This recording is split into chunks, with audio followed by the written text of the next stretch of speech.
तो जिस घर की नारियां सुबह उठते ही ये 3 काम करती है, सुबह उठते ही ये 3 कार्य करती है, उस घर की बरकत कभी कोई रोक नहीं सकता, कभी भी बरकत नहीं रुकेगी।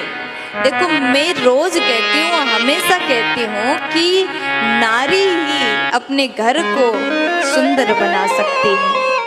अगर घर की नारी, घर की माताएं, घर की बहुएं, घर की देवियां अगर रोज सुबह उठते ही ये 3 कार्य को करे तो वो नारी अपने घर से गरीबी को हटा सकती है। अगर बहुत गरीब परिवार भी है, अगर नारी नियम से रहे तो उस घर की किस्मत को चमका सकती है, घर में धन धान्य वो नारी ला सकती है। आप ये मत सोचिएगा कि वही नारी घर में पैसा ला सकती है, वही नारी घर को सुंदर सफल बना सकती जो जॉब करती हैं, जो काम करती हैं, पैसा कमाती हैं। अगर पैसा ना भी कमाए तो नारी का विशेष भूमिका रहता है घर को धन धान्य से युक्त बनाने के लिए।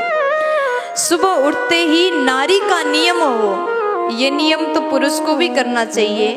सभी यहाँ जितने भैया लोग, जितने पापा लोग बैठे हैं, आप भी कर लीजिएगा, कोई दिक्कत नहीं। हम लोग क्या सोचते हैं ना, घर की जो बातें हैं, जितने काम हैं सब नारियां ही करें, लेकिन कभी कभी पुरुष भी करे तो दोष नहीं लगता, नारी तो करती ही है। धर्म को बचाने में विशेष भूमिका नारियों का है।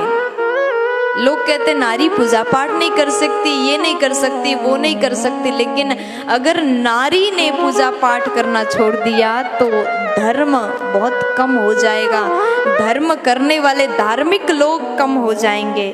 कथाओं में देखो नारियों की संख्या बहुत ज्यादा संख्या में हो जाता है, पूरा पंडाल भरा है नारियों से, और नारी कभी किसी से कम नहीं होती महाराज।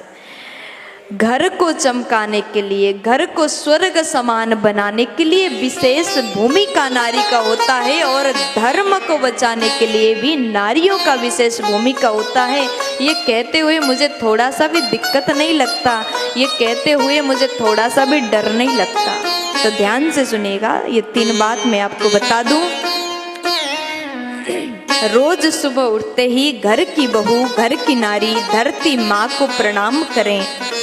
ऐसी 3 माँ हैं जिसको प्रणाम करके नारी अपने घर को वैभव युक्त बना सकती, वैभव संपन्नता से भरा घर बना सकती हैं। सुबह उठते ही घर की देवी धरती माँ को प्रणाम करें, भाव से प्रणाम करें। हे धरती माँ, आप हमारे ऊपर, हमारे परिवार के ऊपर हमेशा कृपा बरसाएं। मैं आपके ऊपर अपने चरण रखने जा रही हूँ, मेरे हर एक कार्य को आप सफल बना दें। धरती माँ को प्रणाम करो। स्नान करके जब रसोई घर की ओर जाओ तो दरवाजे में, रसोई घर के दरवाजे को प्रणाम करो। ये प्रणाम कौन सी माँ को कर रहे हो? अन्नपूर्णा माँ को कर रहे हो, क्योंकि रसोई घर में अन्नपूर्णा का वास होता है।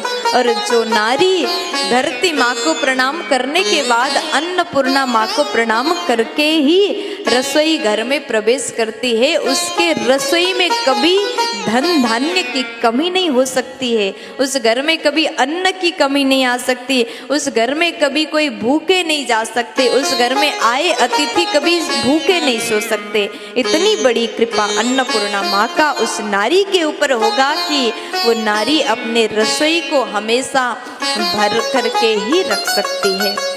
और तीसरा प्रणाम, घर की नारी अपने घर के बड़े बुजुर्गों को, सासू माँ को प्रणाम।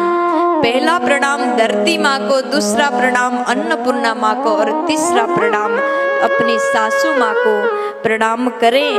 और अपने घर के वृद्ध बुजुर्ग जन को प्रणाम करती है तो वो नारी, ऐसी नारी बहुत ही गुणवती होती है। अगर नारी में ऐसा गुण है तो उस घर में बरकत होने से कोई रोक नहीं सकता।